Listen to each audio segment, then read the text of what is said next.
Let's see. Oh, our good friend AesopsRetreat is back. It's always good to see the regular crowd. I'm reading them in order.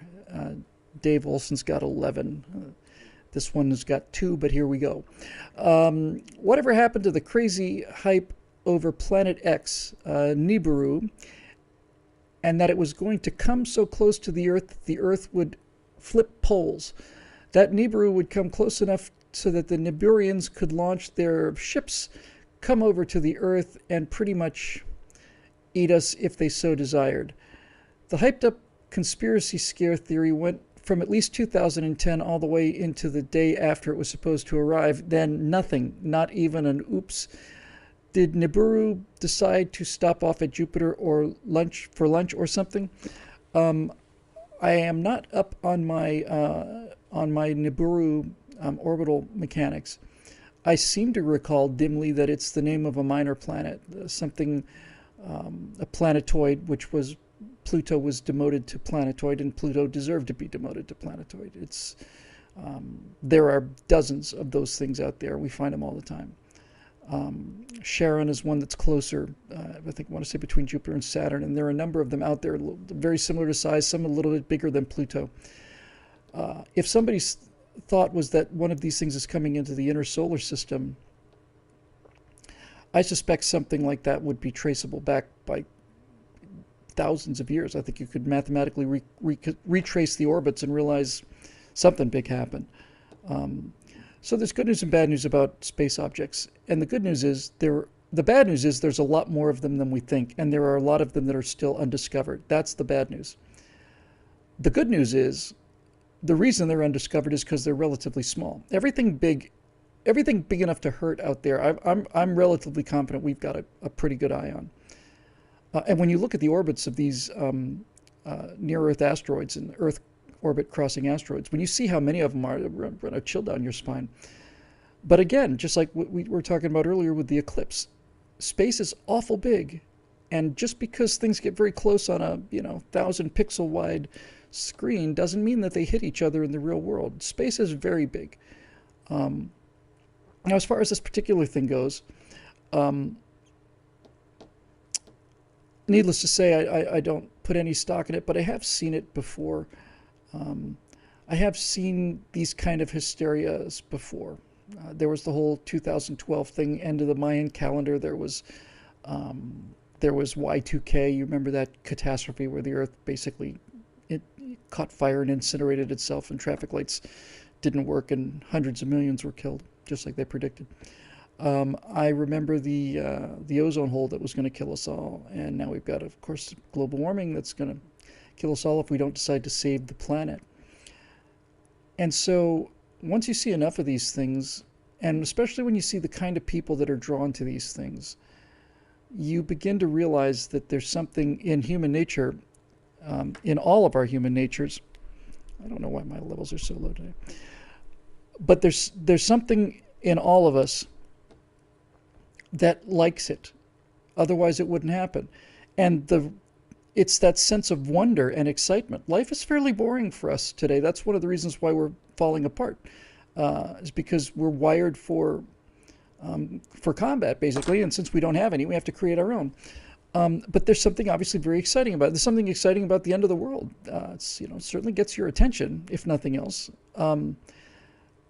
So I think sane people are capable of feeling that sense of wonder and wanting to believe in some things. I'm not saying they want to believe in this planet hitting us.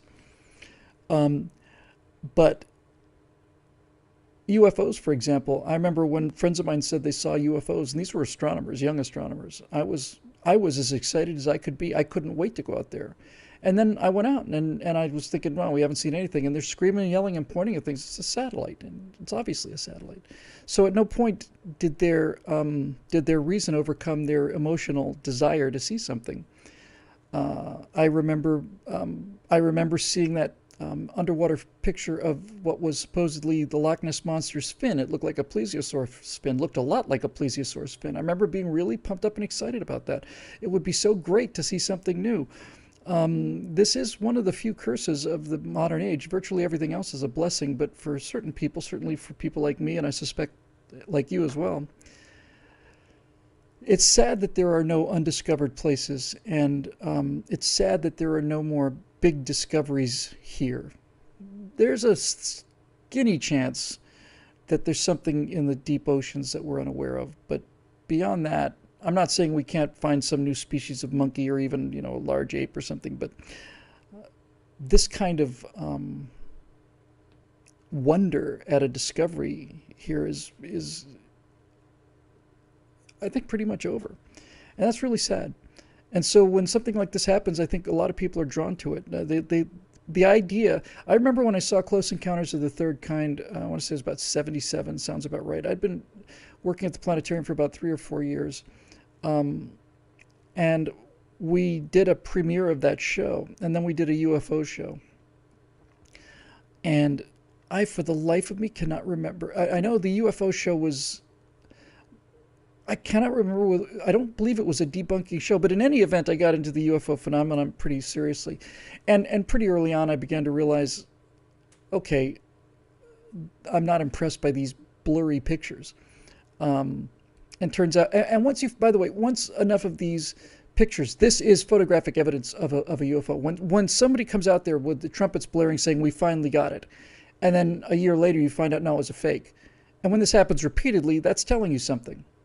The best picture of the Loch Ness monster, with the big serpent head coming out, was like a model the size of a rubber duck. It's about this big, and the guy who took it, I forget his name. He was the surgeon. That's why it's called the surgeon photo.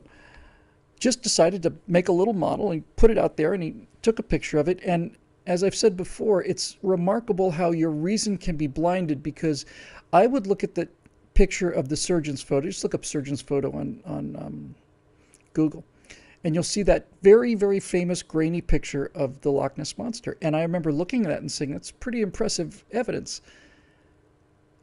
And because I wanted to believe in it so much, I didn't realize that there was something about that picture that was bothering me, and I couldn't put my finger on it. There was something about it that wasn't right, and I didn't know what it was. Until finally you see this guy put this little model, the actual model, or it might have been a recreation, but it was this guy's son. It's this big. And he puts it out there in the water on Loch Ness. They take a picture of it, and you can see how it matched the surgeon's picture. And then you realize what I'd been seeing the whole time, but hadn't been able to perceive because I was so intrigued by it. And that is that the waves are completely wrong. There's lots and lots and lots of little ripples. And they're little ripples because it's very close to shore. The waves are not scaled to that object in terms of what that object, the Loch Ness monster, should be in terms of size. The waves aren't scale. And if it was in motion, you'd know it instantly.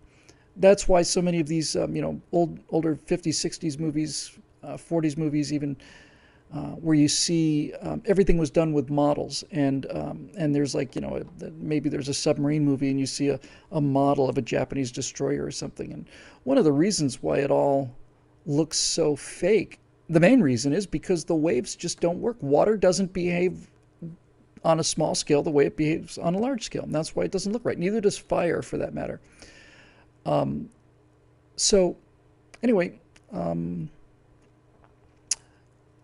I've seen people get hysterical about things and want to believe in things. Now, just to close this out, there is some evidence, I haven't heard it in a while, which makes me feel like this has been basically discredited.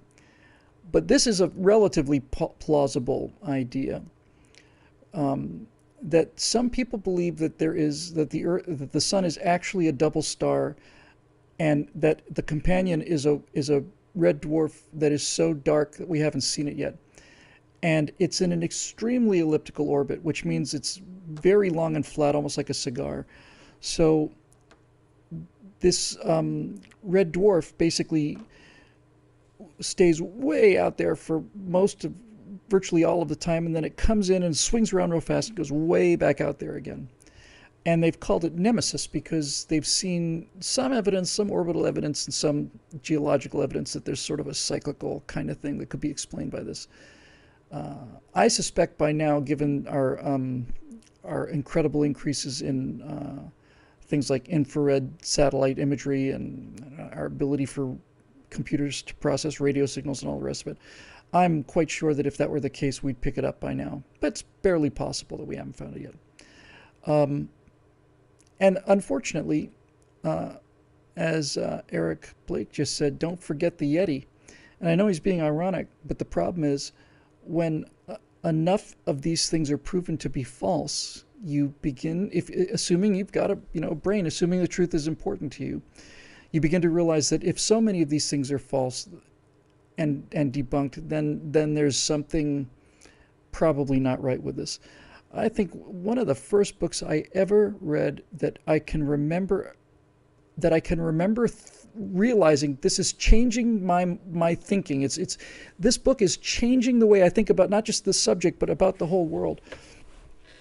Was an amazing little book called Crash Go the Chariots. Now, you have to have grown up in the 70s to remember the whole Eric von Däniken Chariots of the Gods thing.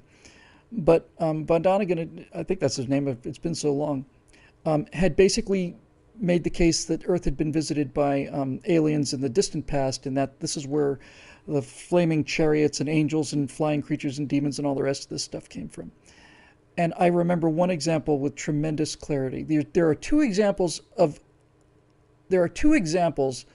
that so spectacularly destroyed these fantasies that once you see them, you realize that virtually all of these things are nonsense. So I'll give you the first one. In Chariots of the Gods, he looks at these patterns on the plains of Nazca down in Peru. And the natives there, the pre-technological natives, had drawn very precise mathematical figures on the ground that are only readable from the air. And some of these are really spectacular. And von Däniken says, there's like a hummingbird, and the wings are like a series of lines like this. And von Däniken says, could these lines be rows of parking as in modern airports? Could this be a ancient astronaut airport, and these would be parking rows? And I read Chariots of the Gods. I was probably 12 or something. I thought, awesome! I bet that's what it is. I bet that's exactly what it is. And he shows me a picture of what it looks like to have airplanes in a row on a military base. And then I look at this picture of this hummingbird. And I think, I'll bet that was it. I can actually see the saucers virtually. Well, it turns out that they were. That it's not too tough to do. If you draw something on the ground, you can mark it out you draw something small, you can mark it out and scale it out big. These people were drawing this for their gods who lived in the sky.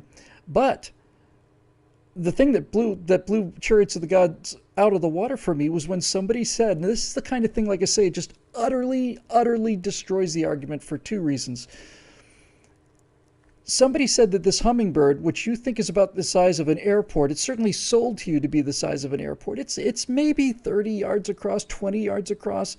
Any decent-sized jetliner would cover the whole thing completely. I mean, 737 on this thing, you wouldn't see anything below it. And it was so small, so much smaller than it would have to be, that it makes you realize how you're being duped. It destroys the argument. And furthermore, and more importantly, it destroys the credibility of the person making the argument. Certainly, that person, in this case Eric von Däniken, knew that this was too small, but it was a good point to make, and he's just counting on people's ignorance. And when you have to lie like that, then I'm pretty convinced you're a fraud. And that was it for Chariots of the Gods. That one argument just broke the back of it. And the one that did it for the Bermuda Triangle, which I also had believed in when I was young, was when somebody told me that statistically, if you take an area the size of the Bermuda Triangle, which is a pretty decent-sized hunk of water, if you take an area the size of the Bermuda Triangle and place it anywhere over major shipping lines anywhere in the world, you will find an equal or greater number of disappearances and mysterious events as you would in this so-called magic vortex area. And that destroyed that argument for me too. I said, but, well, of course. Why didn't I think of that? Why didn't I see that? So that's old reason coming to ride in on a white Charger. It can do amazing things if you're listening to it and you're ready to listen to it. But Yeah, I saw this whole cult thing, you know, and and I remember the one I remember the most was just because it was at a very formative time for me was Comet Kohoutek. Uh, Comet Kohoutek, I want to say about 1973, 74, somewhere in there.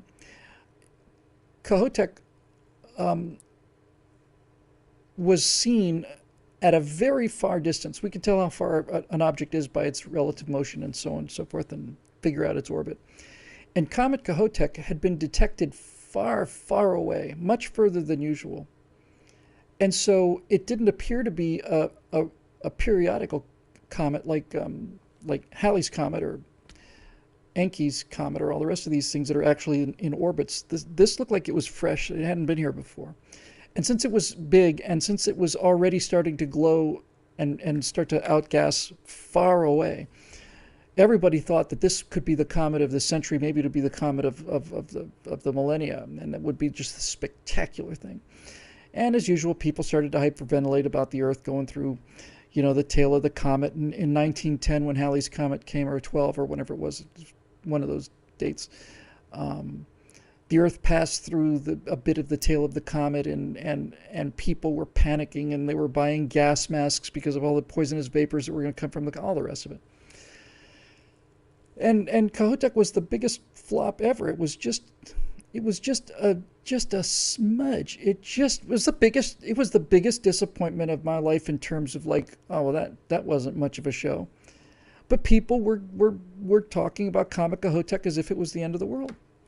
And I remember somebody handing out pamphlets, kind of like those Watchtower pamphlets, and they're talking about Comet Kohoutek and how it's a sign of this and that, and it's tempting to believe those things, but having had a fair amount of experience with these kind of things, I don't believe them much anymore.